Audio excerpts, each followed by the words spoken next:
ჩვენ წინა ვიდეოში განვიხილეთ გლიკოლიზი და ასევე განვიხილეთ გლუკონეოგენეზი და ახლა უნდა განვიხილოთ პენტოზა ფოსფატის ჯაჭვი, ანუ როდესაც მეორე სახელი აქვს ჰექსოზა მონოფოსფატის შანტი. და რატო ქვია ახლა ეს ორი სახელი? პენტოზა ნიშნავს 5 ნახშირბადიან შაქარს, ხოლო ჰექსოზა ნიშნავს 6 ნახშირბადიან შაქარს.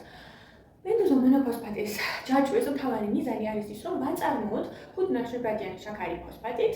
ანუ ეს პენტოზა ფოსფატის ჯაჭვის მთავარი მიზანია ის, რომ ვაწარმოოთ 5 ნახშირბადიანი შაქარი, კონკრეტულად კი რიბოზა 5 ფოსფატი.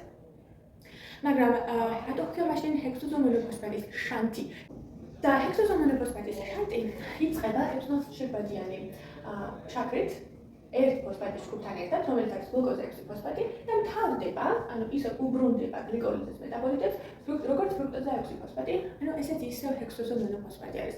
და რა ხდება? ანუ ეს არის გლუკოზის მთავარი იდეა, რომ წარმოვიდგინოთ და ფუნქცია, გლიკოლიზი და ენერგიის წარმოება არის, თუმცა ეს როგორც side hustle, ასე ვთქვათ, მას ასევე აქვს უნარი, რომ სხვა პროცესებში მიიღოს მონაწილეობა და ეს არის უმნიშვნელოვანესი პროცესები. მოკლედ როგორ ხდება და რა ხდება ჰექსოზა მონოფოსფატის შანტში? გლუკოზა 6 ფოსფატი პირველ რიგში გარდაიქმნება 6 ფოსფო გლუკონო ლაქტონად. ამ ნიუტრიენტების ანუ ქიმიური სტრუქტურა მნიშვნელოვანი არ არის, მაგრამ ფერმენტი მნიშვნელოვანია. ფერმენტი, რომელიც აკეთებს გლუკოზა 6 ფოსფატის გარდაქმნას 6 ფოსფო გლუკონო ლაქტონად. ანუ ეს ფერმენტი არის გლუკოზა 6 ფოსფატ დეჰიდროგენაზა. მაგრამ თუ დეჰიდროგენაზა არის, რა ვთქვით ჩვენ? ანუ ამ შემთხვევაში ხდება ოქსიდაცია, რედუქციის რეაქციები. ეს არის რეაქციები, რომელსაც დეჰიდროგენაზა ფერმენტი აკატალიზებს, ხო? ამიტომ ჩვენ ამ შემთხვევაში უნდა დაგვეხმაროს ნივთიერება, რომელსაც შეუძლია ელექტრონების მიღება. ანუ ელექტრონების აქცეპტორი გვჭირდება. კონკრეტული ელექტრონების აქცეპტორი, რომელიც ჩვენ აქ გვაქვს, არის NADP+, რომელიც ჩვენ შეგვიძლია რომ მწვანე-ფერით გამოვსახოთ, ნახარ დამხმარე ნივთიერება არის. ეს არის NADP+, ის მიიღებს ელექტრონებს და გახდება ელექტრონთან ერთად. ჩვენ ასევე გავცემთ ჰიდრიდ იონებს, ხო? ჰიდრიდ იონები არის ელექტრონების გადამტანი. ამიტომ ის გახდება NADPH. ანუ პირველი ძალიან მნიშვნელოვანი პროდუქტი ვაწარმოოთ ამ შემთხვევაში. გლუკოზა 6 ფოსფატის გარდაქმნა 6 ფოსფო გლუკონო ლაქტონად. თვითონ ეს ნივთიერება იმდენად არ არის მნიშვნელოვანი, რამდენადაც გვერდითი პროდუქტი, ანუ NADPH. რაც შემდეგ ხდება არის ის, რომ 6 ფოსფო გლუკონო ლაქტონი გარდაიქმნება 6 ფოსფო გლუკონატად.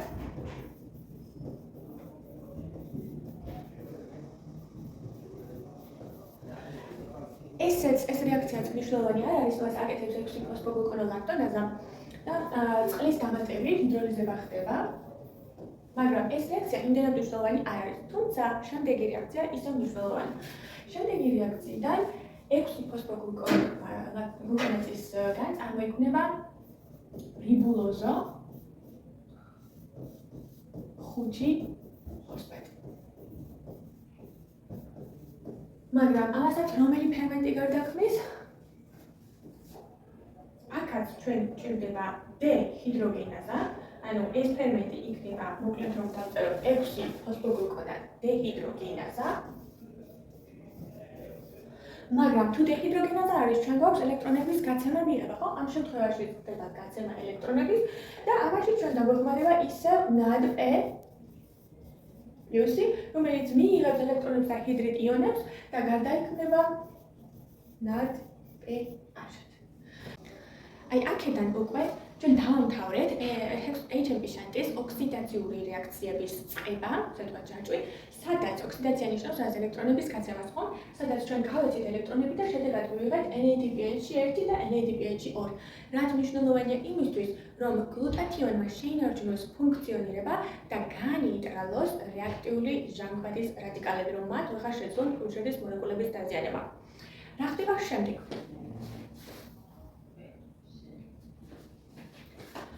HMP შანტის მეორე და ასევე ძალიან მნიშვნელოვანი ფუნქცია არის რიბოზა 5 ფოსფატის წარმოქმნა. და ამ შემთხვევაში რიბოზა 5 ფოსფატი გარდაიქმნება ორ სხვა ტიპის, ანუ ცოტა განსხვავებულ ისევ 5 ნახშირბადიან მოლეკულად. ეს იქნება სილულოზა 5 ფოსფატი და რიბოზა 5 ფოსფატი. ნუ ამ შემთხვევაში რიბოზა და რიბოზა არიან ერთმანეთის იზომერები, ანუ ამას გააკეთებს იზომერაზა. ეს იქნება რიბოზის ფოსფატ იზომერაზა. ამას გააკეთებს ეპიმერაზა. მეორე მხარეს გააკეთებს ეპიმერაზა, იმიტომ რომ ეპიმერი ესენი არიან ფერმენტები და თითაფერში უნდა დავეწერა, მაგრამ არა უშავს ახლა. ეპიმერი არის იმავე რაოდენობის ნახშირბადის შემცველი მოლეკულა, მაგრამ ეპიმერში მაგალითად ერთი ნახშირბადი შეიძლება ისეთი მიმართულებით იყოს დაკავშირებული გვერდით მყოფ იონებთან, რომ როდესაც მას პოლარიზებული სინათლეს დავანათებთ, სინათლე, ასე ვთქვათ, როტაციას დაიწყებს საპირისპირო მიმართულებით. ვიდრე სხვა მოლეკულები საწინააღმდეგო ეპიმერთან, ხო? ანუ ეპიმერის განსხვავება არის ის, რომ რომელიმე ნახშირბადი პოლარიზებული სინათლის როტაციას იწვევს საპირისპირო მიმართულებით. მაგალითად, მარჯვნივ ნაცვლად, მარცხნივ, ხო? ანუ მის გასწავლება არის, თუმცა ეს კლინიკურად და ბიოქიმიურად დიდი მნიშვნელობა არ აქვს, მნიშვნელოვანი არ არის, მაგრამ რა ხდება შემდეგ? შემდეგ ხდება ის, რომ ეს მოლეკულები, ხუთ ნახშირბადიანი შაქრები, ერთმანეთში იწყებენ ერთმანეთისთვის ნახშირბადების გაცემას და დონაციას, ასე ვთქვათ, ხო? ანუ ამ შემთხვევაში რა ხდება? მოდით ოღონდ ორ ნახშირბადს გასცემს და ერთი და მინუს მეორე, ხო? ანუ გახდება სამ ნახშირბადიანი მოლეკულა და იქნება გლიცერ ალდეჰი 3 ფოსფატი და მას ხუთს დაემატება ორი ნახშირბადი და გახდება 7 ნახშირბადიანი მოლეკულა, რომელსაც ქვია სედო ჰეპტულოზა 7 ფოსფატი. შემდეგ ისევ გასცემენ თითო-თითო, ანუ გავწვდიან თითო-თითო ნახშირბადს და უკვე რა იქნება? ესე იგი, გლიცერალდეჰი 3 ფოსფატი მიიღებს ნახშირბადს და გარდა იქნება ერითროზ 4 ფოსფატად, ხოლო სედოჰეპტულოზა გასცემს ერთ ნახშირბადს და გარდა იქნება ფრუქტოზა 6 ფოსფატად. მაგრამ გვახსოვს თუ არა, რომ გლიცერალდეჰი 3 ფოსფატი იყო გლიკოლიზის მეტაბოლიტი. ისევე როგორც ფრუქტოზა 6 ფოსფატი იყო გლიკოლიზის მეტაბოლიტი. ანუ ეს ფრუქტოზა 6 ფოსფატი წამოვა, ასე ვთქვათ, წამოვა და გლიკოლიზის გაგრძელება, მას შეუძლია რომ გაგრძელოს გლიკოლიზი, ან თუნდაც გლუკონეოგენეზი, ხო? იმის მიხედვით, რა საჭიროება აქვს ორგანიზმს ამ შემთხვევაში. შესაბამისად, გლიცერალდეჰი 3 ფოსფატად შეუძლია რომ გაგრძელოს მაგალითად გლიკოლიზი, გლუკონეოგენეზი არჩიოს თავისი საშუალო ორგანიზმისთვის საჭირო ბიოქიმიური ჯაჭვი. ეს რეაქციები არის შექცევადი, ყველა შექცევადია. ხოლო ესენი არიან არაოქსიდაციური რეაქციები და არიან შექცევადები, მაშინ როდესაც ოქსიდაციური რეაქციები არიან არაშექცევადები. რიბულოზა 5 ფოსფატიდან უკან ჩვენ ვეღარ ვაწარმოებთ 6 ფოსფოგლუკონენს. ამიტომ, რა მნიშვნელობა აქვს ამას? NADPH-ის წარმოქმნა ჩვენ შეგვიძლია მხოლოდ და მხოლოდ გლუკოზა 6 ფოსფატის მეტაბოლიზმით და ATP შანტის გავლით, ხოლო რიბოზა 5 ფოსფატის წარმოქმნა ჩვენ შეგვიძლია მაგალითად ფრუქტოზა 6 ფოსფატიდანაც. ამ რეაქციების გავლით შეგვიძლია რომ ნახშირბადების გაცვლა აწარმოოთ და მივიღოთ რიბოზა 5 ფოსფატი. რა მნიშვნელობა აქვს რიბოზა 5 ფოსფატის მიღებას?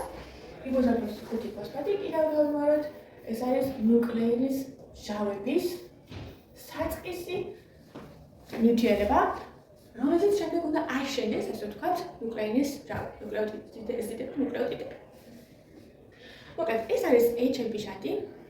რომ გადავხედოთ თავიდან, ის იწყება გლიკოლიზის ერთ-ერთი პროდუქტით, გლუკოზა 6 ფოსფატით, რომელიც მიიღება გლუკოზის ფოსფორილიდებით, ანუ გლუკოზაზე ფოსფატის ჯგუფის დამატებით.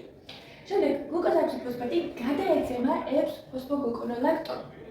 გადადის, ასე ვთქვათ, 6 ფოსფოგლუკონოლაქტონში, გადაიქმნება 6 ფოსფოგლუკონოლაქტონად. ის გადაიქმნება 6 ფოსფოგლუკონატად. ეს ნივთიერებები არც ისე მნიშვნელოვანია. 6 ფოსფოგლუკონოლაქტონი გადაიქმნება რიბოზა 5 ფოსფატად. ეს რეაქციები არის ოქსიდაციური რეაქციები. მაგრამ რა არის აქ მნიშვნელოვანი? მნიშვნელოვანი არის ის, რომ NADPH-ები წარმოიქმნება და NADPH-ების წარმოქმნა ხელს უწყობს გლუტატიონის ფუნქციონირების შენარჩუნებას, რედუქციურ მდგომარეობაში ყოფნას და რედუცირებულ მდგომარეობაში ყოფნას და ფუნქციონირების აღდგენას და შენარჩუნებას რომგზით. ხოლო შემდეგ ამას მოსდევს არაოქსიდაციური შექცევადი რეაქციები, სადაც ნახშირბადების გაცვლა ხდება აი ამ შაქრის მოლეკულებს შორის. ან შაქრის მოლეკულები ერთმანეთს უცვლიან, ასე ვთქვათ, ნახშირბადების რაოდენობას. ეს რეაქციები არის შექცევადი, არც ისე მნიშვნელოვანი რეაქციებია ბიოქიმიური თვალსაზრისით, იმის გარდა უნდა მივიღოთ რიბოზა 5 ფოსფატი, რომელიც შემდეგ გამოხმარება ნუკლეინის მჟავების აშენებას. მაგრამ მნიშვნელოვანი რა არის? ეს შექცევადი რეაქციები არის შექცევადი, ასე რომ ჩვენ ფრუქტოზა 6 ფოსფატიდანაც შეგვიძლია რომ რიბოზა 5 ფოსფატამდე მივიდეთ. რა თავდება უკავშირდება აი ამ შანტის დარღვევას. ყველაზე მნიშვნელოვანი ფერმენტი აქ არის G6PD, ანუ გლუკოზა 6 ფოსფატ დეჰიდროგენაზა. თუ დეფიციტია, ამ ფერმენტის დეფიციტია, ასეთ შემთხვევაში ჩვენ ვერ მოვახერხებთ NADPH-ის წარმოქმნას. რიბოზა 5 ფოსფატი ისევ წარმოიქმნება რატომ? იმიტომ რომ თქვენ აი ეს რეაქციები შექცევადია და მეორე მხრიდანაც ასე ვთქვათ შეიძლება რომ წარმოიქმნას, ხო? მაგრამ NADPH-ის წარმოქმნა მკვეთრად შეზღუდულია. იმიტომ რომ HMP შანტი არ იწყება. რადგან გვაქვს G6 ფოსფატ დეჰიდროგენაზას დეფიციტი.